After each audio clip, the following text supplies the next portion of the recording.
começa a dizer que nos últimos dias da terra, um animal terrível, espantoso, a gente não sabe de que origem é, que espécie é esse animal, e esse animal nos últimos dias vai correr pelas cidades de São José do Vale, do Rio Preto, do Rio de Janeiro, de Areal, de Maceió, de todos os continentes do planeta, de todos os países, de todas as cidades e até de todos os rincões deste vasto planeta Terra, e essa besta fera vai correr pelas ruas principais e com uma marca vai literalmente marcar a testa e a mão das pessoas.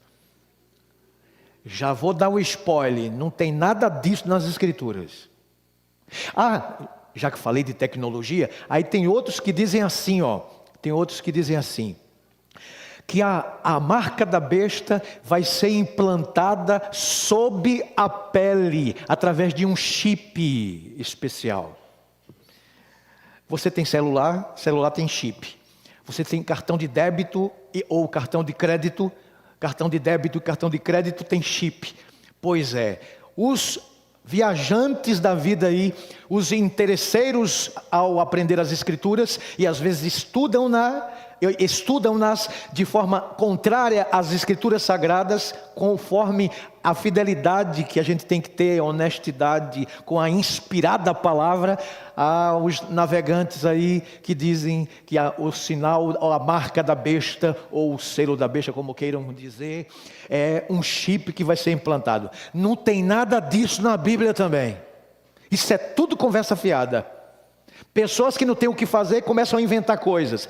E olha que tem muita gente que estuda, e nessas fileiras aqui, de algumas igrejas aí boas, de boas igrejas, e advogam essa ideia que não é uma ideia correta das Escrituras, ao afirmar que a marca é um chip que será implantado sob a pele, na mão, e sob a pele, na testa. Não é nada disso. Então, antes, eu quero dizer para vocês o seguinte: essa questão de selo, e essa questão de sinal, e essa questão de marca, não tem que ver com essas tecnologias que as pessoas têm pregado por aí. Tem que ver com uma palavra. Olha para mim, tem que ver com uma palavra. Essa palavra se chama adoração. Nós, não se esqueçam disso, estamos vivenciando no grande conflito, nos últimos dias da terra, em um grande conflito, em uma grande controvérsia entre os poderes de Deus, do bem, e os poderes do diabo, do mal. Enquanto a gente vê esse antagonismo, enquanto a gente vê essa disputa, enquanto a gente observa não apenas como expectante, ou como espectador, melhor dizendo, nós participamos desta grande controvérsia entre o bem e o mal. E a palavra que eu vou mencionar mais uma vez aqui, para que você guarde na sua mente e no seu coração, é adoração. A luta está nessa controvérsia, na palavra adoração. A quem devemos adorar? Muito bem, vamos começar com o primeiro tópico. E eu quero dizer para vocês que desde os tempos bíblicos e nos relatos da criação, lá no Gênesis, após 6 dias de trabalho, porque Deus ele criou a Terra, o planeta Terra, em quantos dias, gente? Mas existem pessoas que querem saber mais do que Deus, que dizem que Deus criou o mundo em milhões e milhões de anos, ou bilhões e bilhões de anos. Não, nós somos criacionistas, teístas, acreditamos em um Deus todo-poderoso, que Ele não precisa de tempo para poder criar, nós sabemos disso, mas Ele fez o planeta Terra, de acordo com Gênesis, no capítulo 1, e de acordo com o segundo relato do Gênesis também, nós encontramos 2 relatos da criação de Gênesis. Deus criou em 6 dias literais. Como é que o senhor prova isso, pastor? Que os dias da Bíblia que Deus criou da criação são dias literais. Como é que o senhor prova isso? Bem, quem estuda hebraico, língua materna do Antigo, principalmente do Antigo Testamento, grego foi língua do Novo Testamento, sabe, a palavrinha para dia é ion. E quando ela é precedida de numeral, quando a palavra ion é precedida de numeral, quer dizer um período de 24 horas. Isso é regra do hebraico. Então, quando a Bíblia diz assim, houve tarde e manhã, o primeiro dia, lembre-se, né, que a palavra ion aparece depois do numeral primeiro, ok? Primeiro dia, segundo dia, terceiro dia. Quando a palavra ion vier precedida de numeral, esse dia tem um período de 24 horas. Vem cá, Deus poderia criar o planeta Terra em 1 segundo, sim ou não? Ele não precisaria de 6 dias para criar. Aliás, Ele é poderoso. Ele não precisa de nada para poder fazer. E Ele fez tudo do nada e se fez. O átomo, a menor partícula da matéria, foi a partir de então que Deus criou todas as coisas. Mesmo assim, quem foi que criou o átomo? Foi o próprio Deus. Então Ele não precisa de nada para poder criar, porque Ele fez tudo do nada. É isso que quer dizer. Então Ele fez, nesses relatos da criação, o planeta Terra em 6 dias. Mas Deus, Ele fez algo que não fez com todos os dias. Exemplo, Ele, no 7º dia da semana, Ele repousou. Aí as pessoas pensam, vem cá, e Deus se cansa? O próprio livro do profeta messiânico diz que não. Ele não se cansa, não se fadiga. Ele não era homem como nós, para cansar, não é? Ele não é pecador como nós, para gemer.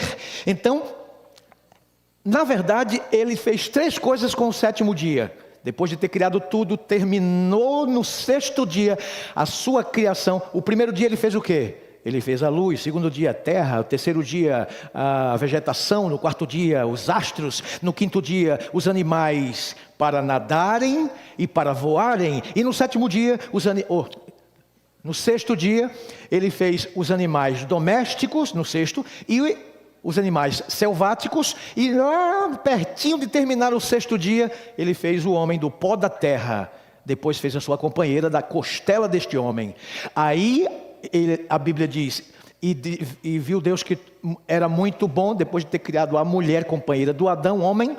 A Bíblia diz que Ele fez 3 coisas com o 7º dia. Ele descansou, Ele abençoou e Ele santificou. Repita comigo. Deus fez 3 coisas com o 7º dia. Ele descansou, abençoou e santificou. Coisa que Ele não fez com o 1º, com o 2º, com o 3º, com o 4º, com o 5º e com o 6º. Com o 7º Ele fez descansar. Ele fez santificar. Ele fez, abençoar. Muito bem. Esse é um tempo especial. Mas, como eu já falei, Adão, por exemplo, o primeiro homem, Adão, o primeiro homem, ele descansou logo em seguida. Interessante, quem foi que fez os céus e a terra?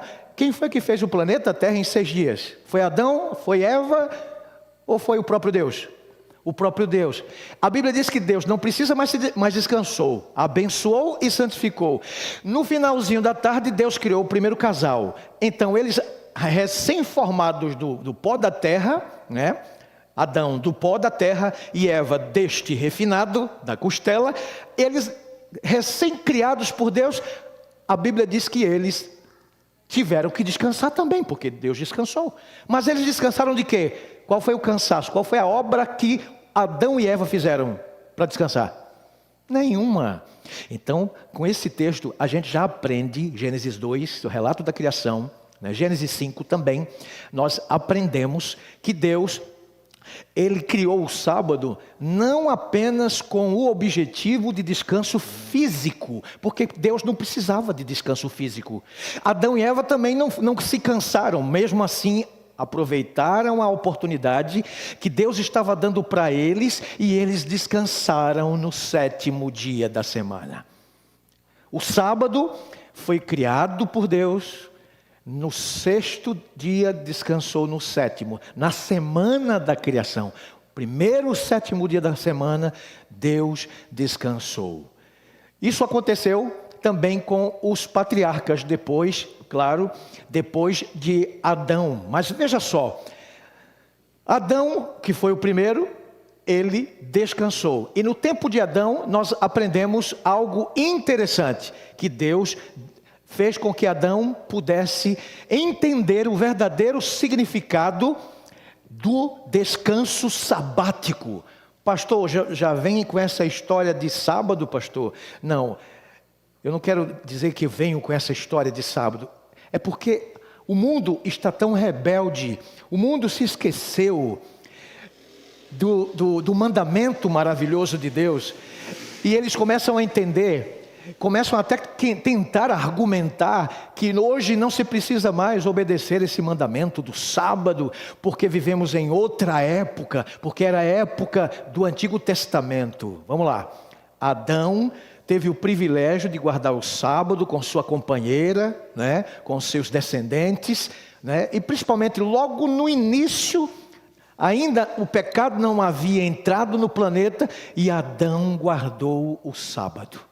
Então o sábado, na época de Adão, foi guardado por um homem que não se cansava. Adão guardou o sábado enquanto era perfeito. Então isso é uma prova que o mandamento do sábado não é somente, né, para o descanso físico, porque ele não se cansava. Assim como já falei e repito, Deus não se cansa. Na era de Abraão, exemplo, Abraão, ele guardou os mandamentos de Deus.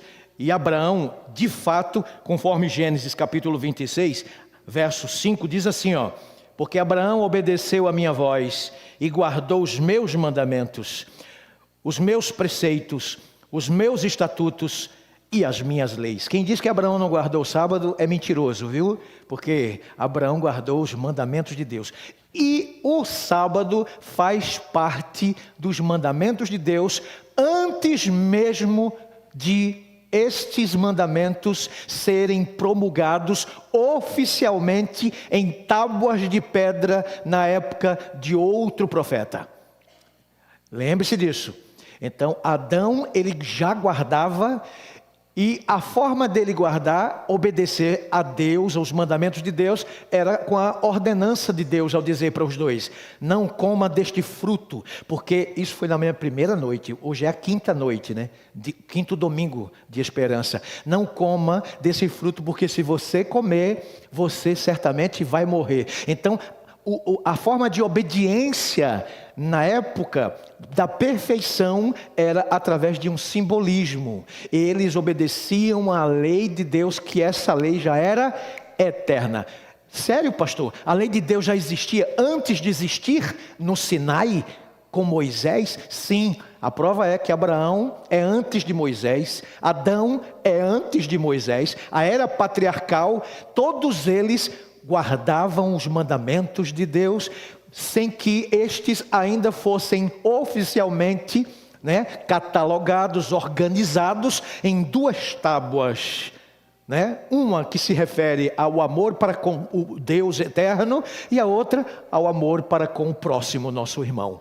Então Adão guardou, Abraão guardou os mandamentos de Deus, aí chega até oficialmente ao maior líder que o povo de Deus no Antigo Testamento teve, que foi o grande profeta Moisés. E olha que Moisés, ele recebeu o chamado de Deus, e Moisés foi levado até o Monte Sinai. Aliás, antes de chegar no Monte Sinai, ele foi levado para o Egito de volta. Você vê que Moisés, pequenininho, foi protegido por Deus, né? Deus protegeu, Se ele não tivesse recebido o chamado de Deus, seria o próximo faraó.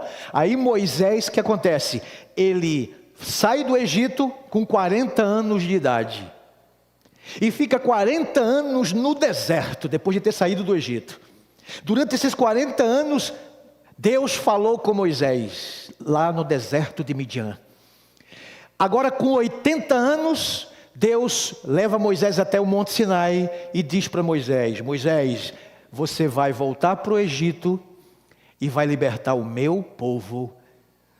4 séculos de escravidão, você vai tirar o meu povo, vai trazer o meu povo para esse deserto, para vir me adorar aqui, e eu vou te dar as leis dos mandamentos. Aí Moisés foi. Com quantos anos ele voltou para o Egito para resgatar o povo, os 2 milhões de israelitas? Com quantos anos? 40, 80. Isso mesmo.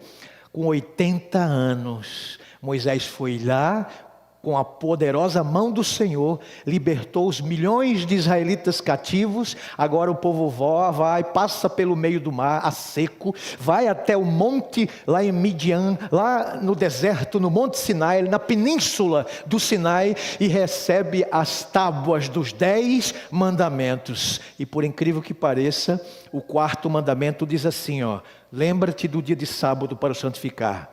6 dias farás toda a tua obra, mas o 7º dia é o sábado do Senhor teu Deus. Não farás nele nenhum serviço, nenhum trabalho, nem tu, nem teu filho, nem a tua filha, nem o teu animal, nem o teu estrangeiro que está dentro das tuas portas, dentro da tua casa, porque em 6 dias fez o Senhor os céus. Aí ele relembra, porque ele mesmo que escreveu o Gênesis, ele agora relembra o que aconteceu lá no Gênesis. Deus fez os céus, a terra, o mar, tudo que neles há, mas no 7º dia ele descansou. Que lindo, né? Isso está registrado no capítulo 20 de Êxodo, a partir do verso 8 até o verso 10.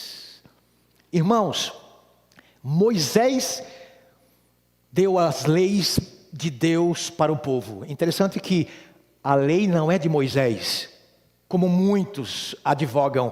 A lei é de Deus. E o 4º mandamento da lei de Deus, eu já recitei para vocês, requer a observância do 7º dia da semana, como o dia sagrado. Então, desde a criação do mundo, como vocês podem ver, irmãos e irmãs, e por todo o tempo dos patriarcas, nós aprendemos que o sábado foi colocado como dia de descanso. Como dia de quê? De adoração. E esse dia exclusivo foi, através dos profetas, organizado para nós como dia, um sinal, um dia de adoração. Então o sábado, ele não é um dia apenas do descanso físico. Estou batendo na tecla. Não é apenas um dia de descanso físico. Tem gente que vem para a igreja no dia de sábado, quando vai para casa, come aquela massa pesada e começa a roncar o dia todo. O sábado não é somente um dia de descanso físico. De acordo com as Escrituras, o sábado também e principalmente é um dia de descanso emocional, espiritual e um dia dedicado à adoração. Como os profetas definiram o sábado bíblico? Por exemplo, o profeta Isaías, não é?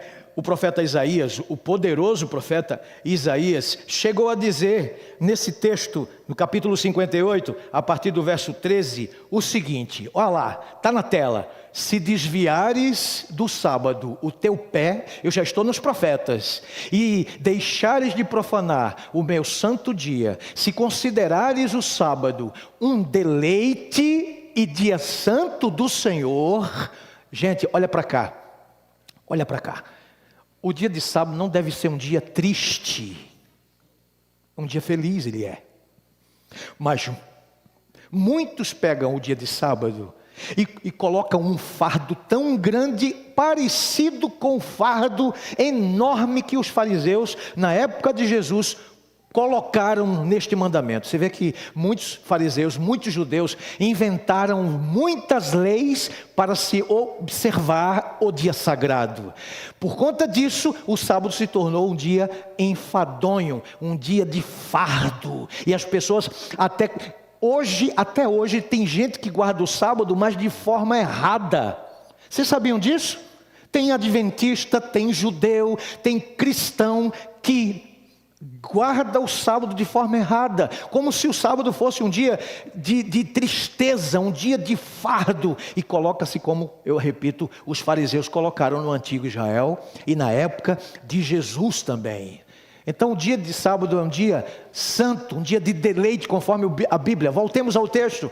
Um dia digno de honra, se o honrares, não seguindo o teu próprio caminho. Olha como o texto é bem claro. Não fazendo a tua própria vontade, nem falando palavras vãs, então você terá no Senhor a sua alegria, e eu farei com que você cavalgue sobre os altos da terra e se banqueteie com a herança de Jacó seu pai. Foi o Senhor quem falou. Olha que texto bonito, na New Version International, ou na Nova Versão Internacional. Que texto fantástico. Isaías mostra para a gente aqui que o sábado não é um dia de fado, não é um dia de fardo. O sábado é um dia de liberdade, um dia de libertação, um dia de salvação. É por isso, vou chegar lá já no Novo Testamento. Eu estou percorrendo toda a Bíblia, já notou? Eu comecei com Gênesis, com Adão, passei por Abraão, passei por Moisés, agora eu estou com os profetas, e agora eu vou para o profeta Jeremias, aqui. E o profeta Jeremias, o que é que o profeta Jeremias fala na palavra dele sobre o sábado? Por exemplo, no capítulo 17, versos 21 a 23, na Nova Versão Internacional, olha o que Jeremias escreve: assim diz o Senhor, cuidado com vocês mesmos, para não carregarem cargas e entrarem pelas portas de Jerusalém no dia de sábado. Não carreguem nada para fora de suas casas no santo dia de sábado, nem façam nenhum trabalho, mas observem o dia de sábado, como ordenei aos seus antepassados. No entanto, eles não me ouviram, nem me deram atenção. Eles foram obstinados e não quiseram ouvir nem aprender. Vocês estão entendendo a gravidade da coisa, gente? Jeremias foi orientado por Deus para mostrar à casa de Israel, ao povo de Deus no Antigo Testamento, que eles não deveriam tornar o dia de sábado um fardo e não deveriam carregar coisas. Ou seja, em outras palavras, Jeremias está dizendo para nós que a gente não pode trabalhar no dia de sábado. Trabalhar no sentido físico para benefício próprio.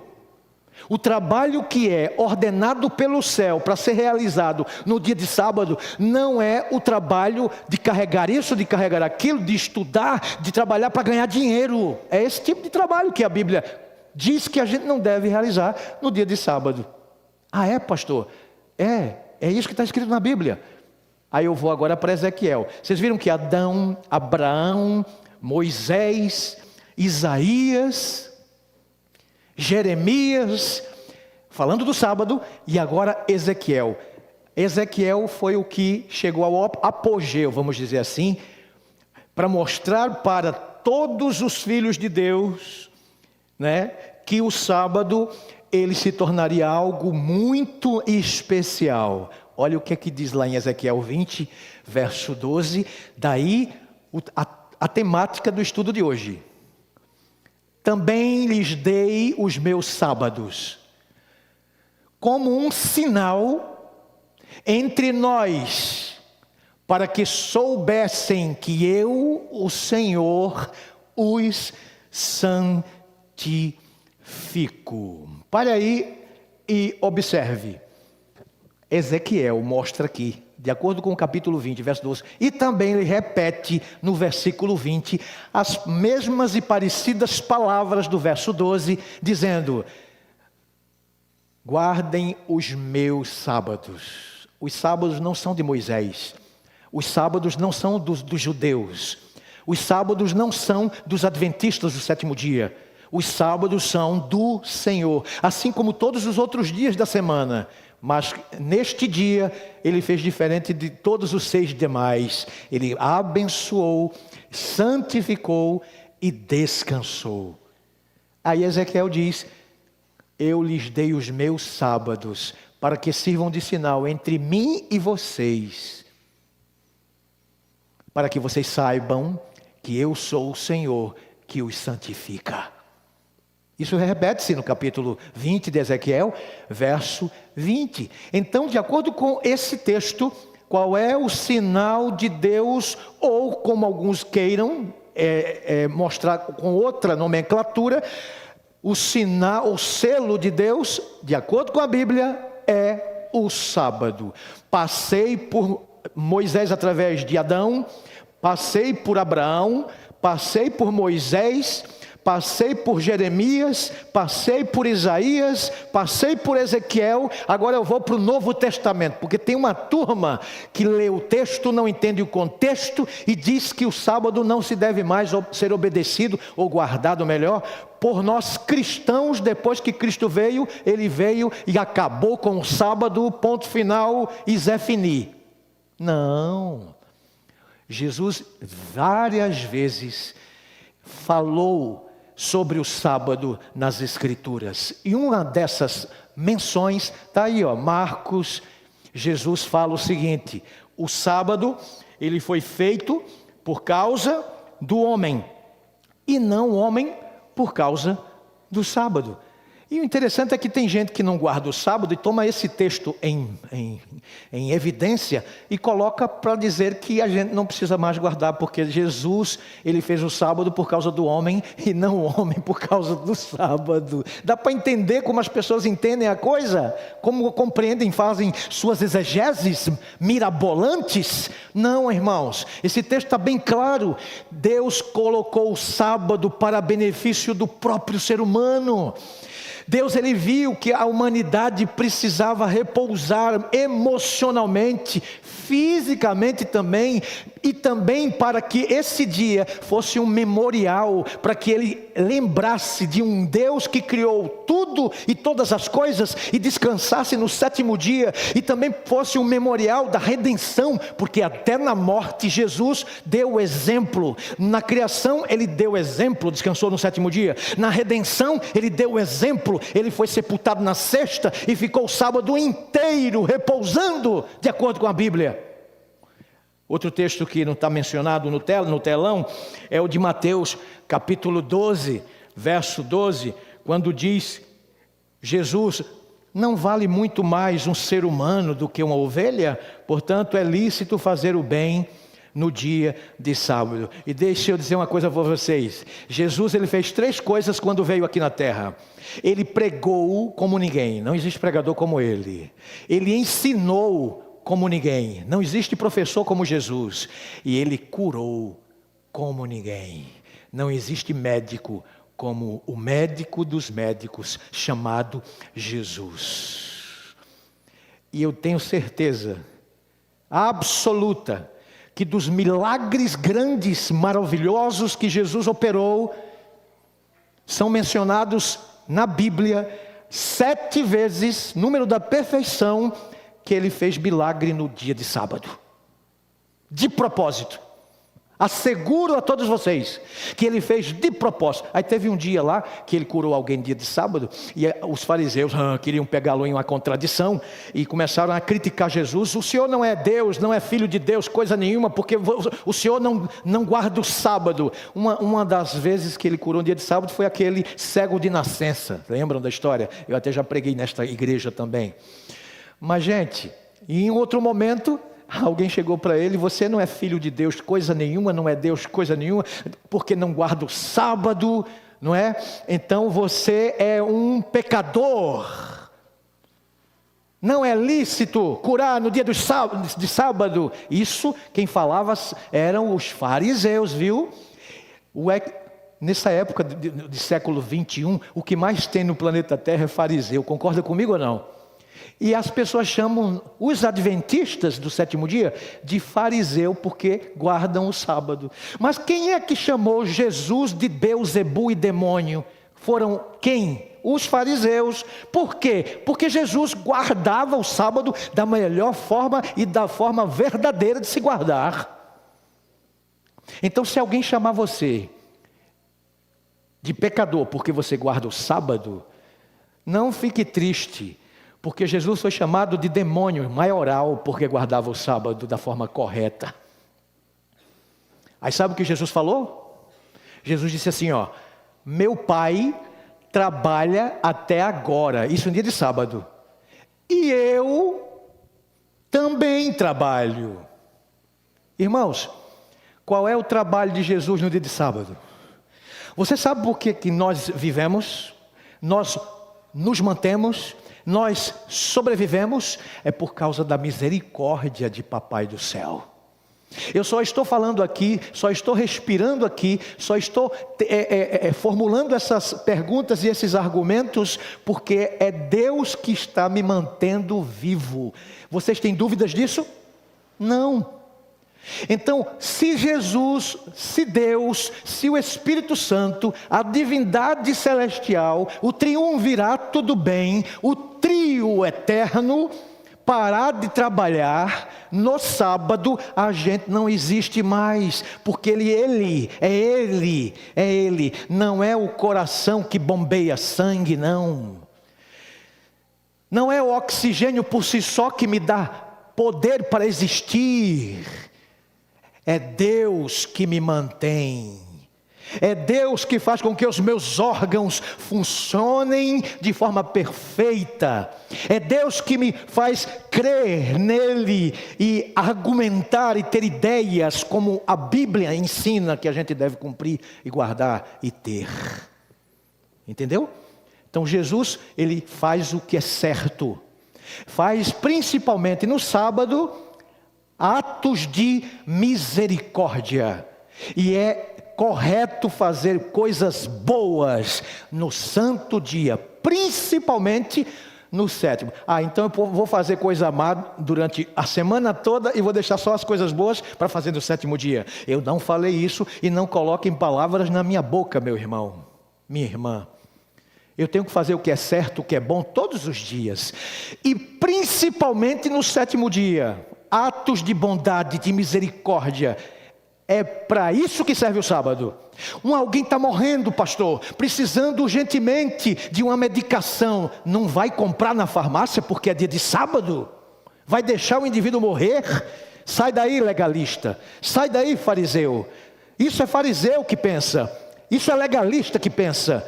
É mais viável, é prudente, honesto e verdadeiro e salutar salvar o pecador de sua tristeza, de sua parte física e também, principalmente, da emocional, do problema de saúde espiritual.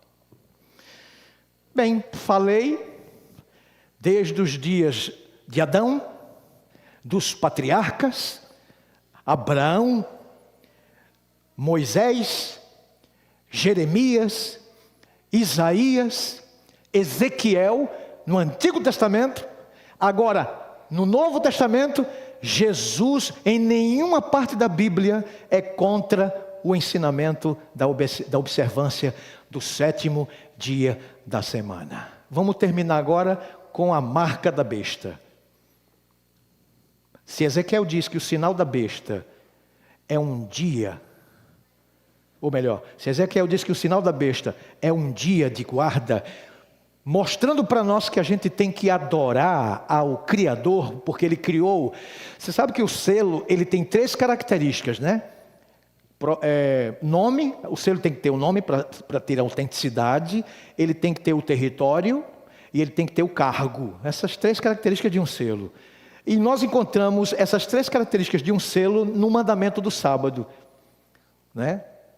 Deus fez todas as coisas no sábado, até o 6º dia, e descansou no sábado. Porque Ele fez, qual é o cargo dele? Criador. Qual é o nome dele? Deus. E qual é a jurisdição? O que foi que Ele criou? o universo, a terra, o mar, tudo que neles há. Então, por isso que nós relacionamos o sinal de Deus de Ezequiel 20, 20 e 20, 12 com o selo de Deus, de acordo com as características ali contidas de um selo autêntico. Deus é o Criador do universo. 3 características. Agora, mudança desse dia para outro dia da semana. Eu quero ser sucinto, claríssimo nesse momento, para vocês entenderem como foi que essa mudança aconteceu. Vocês sabem que em nenhuma parte das Escrituras, desde o Gênesis até o Apocalipse, nós não vamos encontrar algo que diga que Deus autorizou a mudança do dia de guarda. E quem foi o responsável, pastor, por essa alteração, por esta tal mudança? Quem foi o responsável? Bem, nós aprendemos que a adoração ao sol foi o ponto marcante dos pagãos que antes adoravam, e até hoje tem muita gente que adora os astros, né? Tem gente que adora a lua, tem gente que adora o planeta A, planeta B, tem gente que adora, em síntese, enfim, a criatura em vez do Criador. E a adoração do rei, do sol, né, foi justamente em Roma, uma era prática que existia desde os tempos antigos, mas a celebração específica do dies solis, ou dia do sol, aconteceu com Roma pagã, ou Roma imperial, há muito tempo atrás. Já se adorava. Na verdade, desde os tempos do Velho Testamento existia o Deus Sol da Fenícia, o Deus Sol Baal e etc e tal. E muitos adoravam o nascer do sol, né? Quando o sol nascia, eles se ajoelhavam. No Oriente, eles se ajoelhavam para adorar a criatura em vez do Criador. Essa é a história de Roma imperial, de Roma pagã. De Roma pagã, um grande imperador chamado Constantino o Grande, que já falei, desculpe a redundância, no dia exatamente 7 de março do ano de 321 de nossa era, depois de Cristo, ou AD, Anno Domini, ou Ano do Senhor, esse rapaz aí disse que se converteu na época lá, porque a esposa já era convertida, Cláudia, e agora vem esse rapaz e faz uma conversão meio que conveniente, meio que política. Aí Constantino se converte ao cristianismo. Como ele era um pagão romano, ele já adorava os astros, inclusive o sol. Quando ele se converte, entre aspas, para o cristianismo, ele leva com ele a doutrina do sol invictus, ou dies solis invictus. E começa então o seguinte: ele, para agradar a gregos e troianos, em outras palavras, né, para agradar a pagãos, que ele já era, agora cristão também, para adorar pagãos e cristãos, optou pela conveniência, pela tradição e não pela lei do Senhor. O que é que ele fez? No 7 de março de 321, já era uma lei antiga, né? Antes dele já se adorava o sol, mas ele oficializa nesse período que todos deveriam guardar o dia do sol. No inglês, Sunday, dia do sol. Então Roma pagã deixa de ser pagã para ser uma Roma eclesiástica. E isso já havia sido profetizado, né, há centenas de anos antes dele, pelo grande profeta Daniel, exatamente no capítulo 7, verso 25. Vamos ler esse texto, bem bonito? E proferirá palavras contra o Altíssimo, e destruirá os santos do Altíssimo, e cuidará em mudar os tempos e a lei, e eles serão entregues na sua mão por um tempo, tempos e metade de um tempo. Isso é uma profecia clássica. Interessante que essa profecia, ela iria se cumprir depois de Daniel. Isso centenas de anos depois. Portanto, só para esclarecer, profecia clássica é uma profecia que vai acontecer, mas que vai acontecer em tempos não muito distantes. Já a profecia apocalíptica vai acontecer em tempos longínquos, bem no tempo do fim, bem nos eventos finais da história. Então o que acontece? Daniel, ele tem uma visão no capítulo 7 parecida com a visão do capítulo 2, certo? No capítulo 2 ele vê uma estátua, e cada metal ou cada parte da estátua representava quem? Um poder político, um poder ou rei ou reino. Quando fala rei ou reino, irmãos, lembre-se de uma coisa, veja bem. No capítulo 2 fala que esse poder representado pela cabeça seria Babilônia.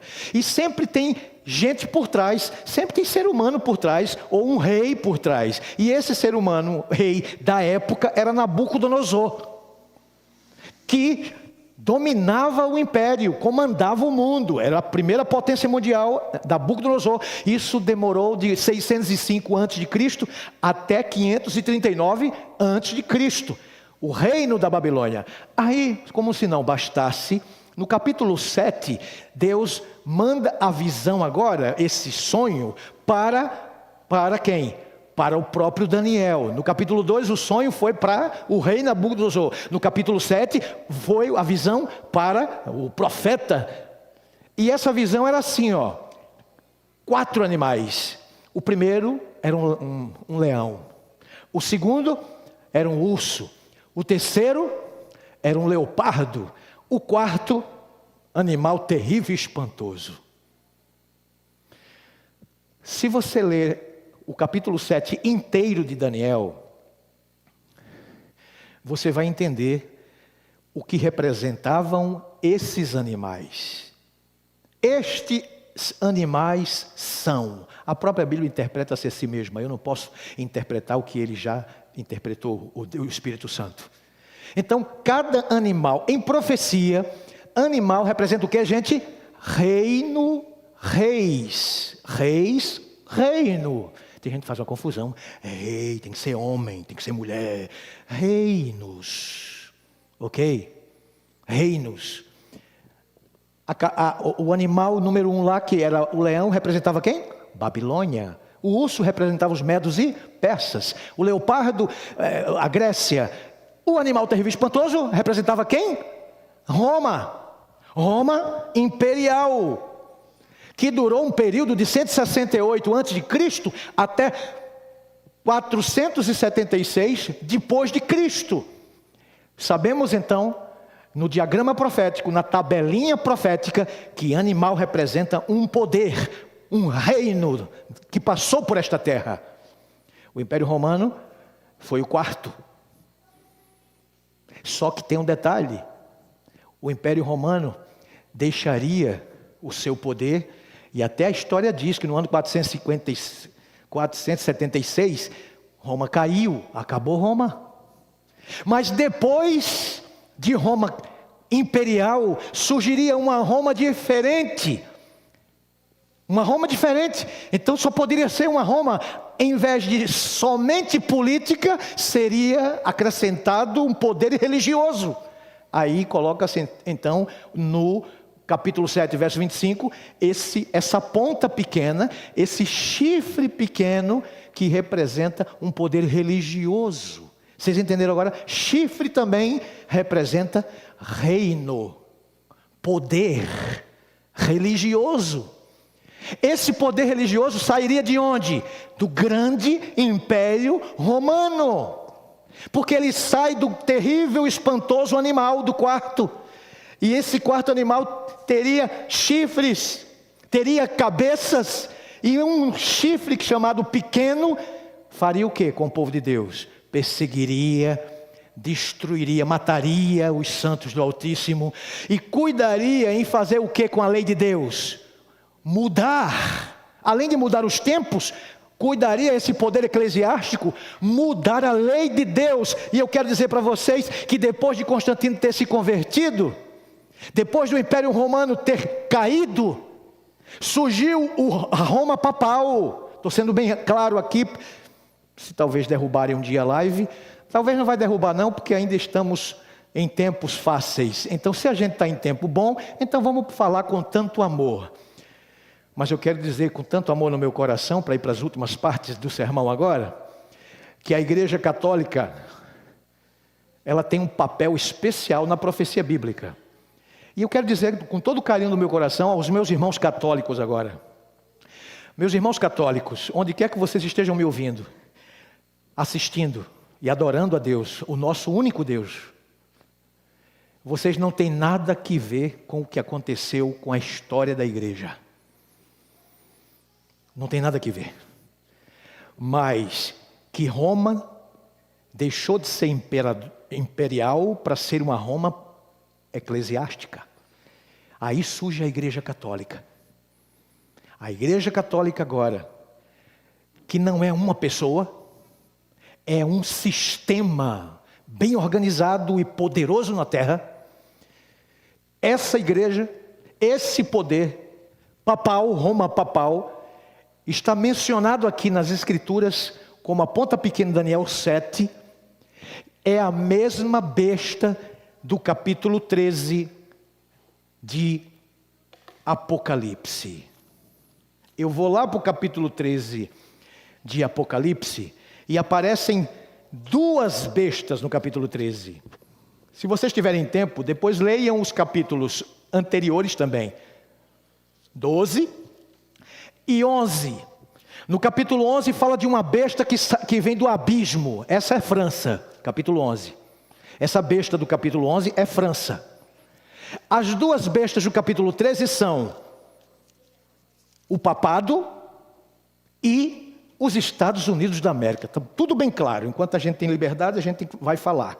Então, se besta é poder político e religioso, aí no capítulo 13 nós achamos as duas bestas, a política e a religiosa. A que sai do mar, religiosa. A que sai da terra, a política. Ambas vão se unir para destruir, tentar perseguir o povo de Deus nos últimos dias, nos eventos finais da história. E a besta aqui do capítulo 13, que sai do mar, essa besta aí, ela é a mesma ponta pequena de Daniel 7:25. Essa besta, esse poder, ele tentou mudar a lei de Deus. E eu digo para vocês, qual é o movimento religioso no planeta Terra, de acordo com a história que não nos deixa mentir, que fez questão de mudar o dia de guarda, que era o sábado bíblico, desde os tempos dos patriarcas do Antigo Testamento, desde os tempos de Jesus, dos apóstolos,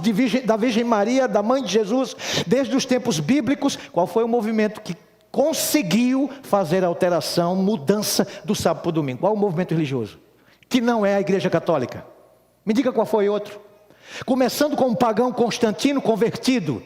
E depois vem decretos, vem outros imperadores, tipo Justiniano e etc., obrigando as pessoas a guardarem um dia do sol, em vez de o dia do Senhor. Então, em que consiste a marca da besta? Primeiro, se o sinal de Deus, o selo de Deus, é um dia de guarda, de adoração a Ele, que é o sábado, então o que se contrapõe ao selo e sinal de Deus só pode ser um dia de guarda também. Hein? E esse dia foi colocado para os cristãos como o dia do Senhor, que na verdade era um dia dedicado ao sol, ao mitraísmo e outras divindades que não existem.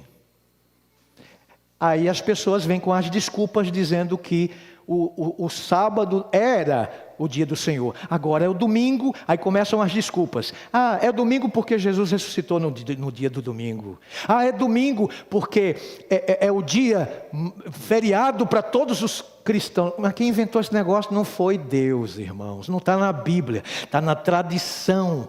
E para ser mais preciso, está até no catecismo católico. A mudança do sábado para o domingo, quem fez não foi Jesus, não foi Ezequiel, não foi Jeremias, não foi Isaías, não foi Moisés, não foi Abraão, não foi Adão, não foi Deus. Foi a Igreja Romana que fez a mudança. Isso tem data. Eu vou terminar agora dizendo para você que a marca da besta consiste em um dia de adoração. Assim como o selo e sinal de Deus consiste em um dia de adoração. O sinal de Deus é o sábado. A marca da besta é o domingo. Agora eu pergunto para você que me assiste, que adora comigo pelas plataformas digitais, e vocês que estão aqui no presencial, na Igreja Adventista do Sétimo Dia de São José do Vale do Rio Preto, eu pergunto para você, vocês vão guardar o sinal de Deus ou a marca da besta na sua vida? E lá no capítulo 13 de Apocalipse, o negócio vai apertar o cerco. Vai chegar um momento que quem não tiver a marca na testa do diabo e na mão, não pode comprar, não pode vender, vai ser perseguido, vai ser morto, etc. Aí eu quero ver quem é crente agora. Eu quero ver quem é fiel a Deus agora. Por que na mente, pastor? Porque não vai ser um chip implantado sob a pele. E por que na mão? Porque não vai ser um chip implantado na mão. Por que na testa? Porque é com a testa, é com o cérebro, é com o lóbulo frontal, é com a mente que se adora, que compreende as coisas, que se aceita ou que se rejeita. É por isso que vai ser na testa. Inconscientemente, às vezes, as pessoas já estão recebendo a marca da besta. Quando? A partir do momento que aceita esse dia de guarda espúrio, como Deus Sol invictus. E quem aceita o selo de Deus e o sinal de Deus como o dia de guarda, o sábado, já está recebendo o seu sinal, o seu selo na sua mente. Mas na mão, a besta vai marcar na mão em que sentido, pastor?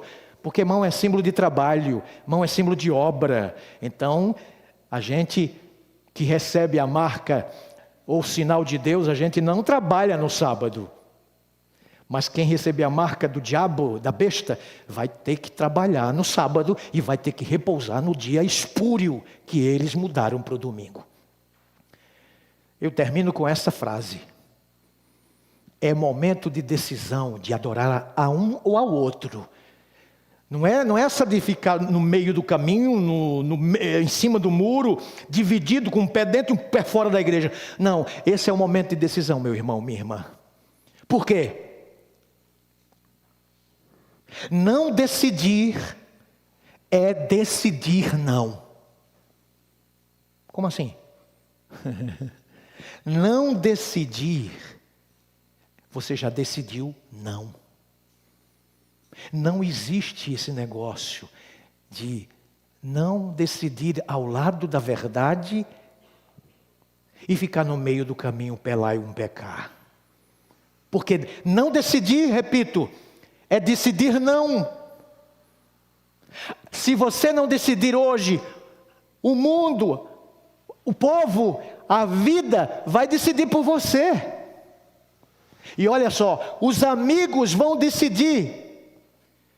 E na maioria deles, vão decidir contra você. Então, repito, não decidir é decidir não. Termino com a frase dizendo: não decidir receber o sinal de Deus é decidir não receber o sinal de Deus. Agora, decidir receber o selo de Deus é não decidir receber o sinal da besta. Você já tomou a sua decisão? já sabe que o dia de sábado não é um dia simples, não é um dia igual aos demais, como a maioria diz. Não, não é, porque Deus abençoou, santificou e descansou. É um dia não apenas para repousar fisicamente, mas emocionalmente, e um dia dedicado exclusivamente à adoração a Deus. Você quer tomar a decisão mais importante da vida, que é adorar a Deus e guardar o dia que Ele guardou, ordenou para que guardássemos. Enquanto você ouve essa linda música, decida, porque eu já tomei a minha decisão.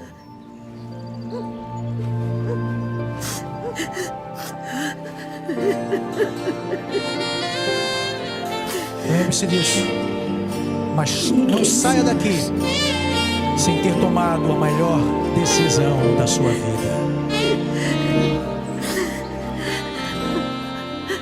Nem eu também te condeno. Eu já tomei a decisão de me entregar a ti. Já decidi recomeçar. E não peques mais.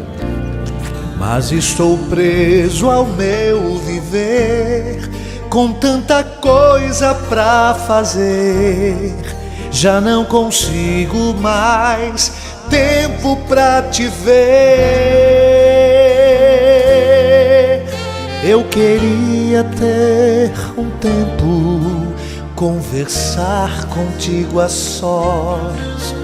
Eu preciso desse tempo pra ouvir a tua voz. Sempre que eu paro pra pensar, me vem a sensação de que não vou mais conseguir. Mas quando encontro teu olhar, sinto a esperança renascer, sinto a fé voltar, sei que vou vencer. Me transforma, vem minha vida mudar, como eu quero ser diferente, Senhor. Aceita o grito de um coração sincero, vem me mudar.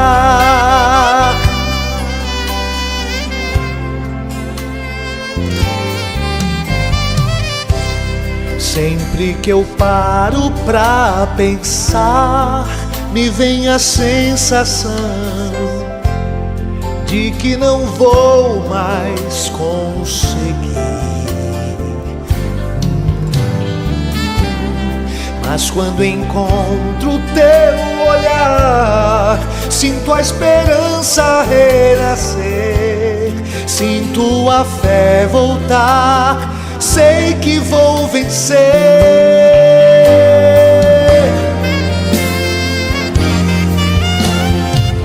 Me transforma, vem minha vida mudar, como eu quero ser diferente, Senhor. Aceita o grito de um coração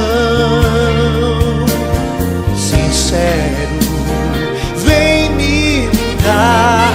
Me transforma, vem minha vida mudar, como eu quero ser diferente, Senhor. Aceita o grito de um coração sincero, vem me mudar,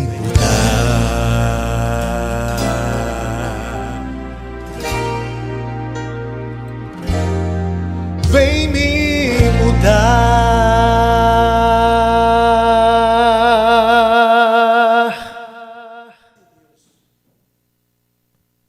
Esse Deus que tem poder para mudar o meu coração, Ele todo dia está fazendo isso.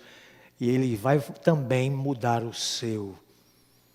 Agora que você sabe qual é o sinal de Deus e a marca da besta, vale a pena transmitir para o maior número possível de pessoas, não vale? O sábado é o sinal de Deus. O domingo é a marca da besta. Quantos querem adorar a Deus? Claro que não somente no dia de sábado, todos os dias, mas especialmente no dia de sábado, a gente descansar emocionalmente, fisicamente, e reservar esse dia, conforme a Escritura nos ordena, para adorar o Criador e o Redentor da raça humana. Quantos querem dizer, eu quero, pastor, receber o sinal de Deus, o santo dia, o sábado? Levante a mão.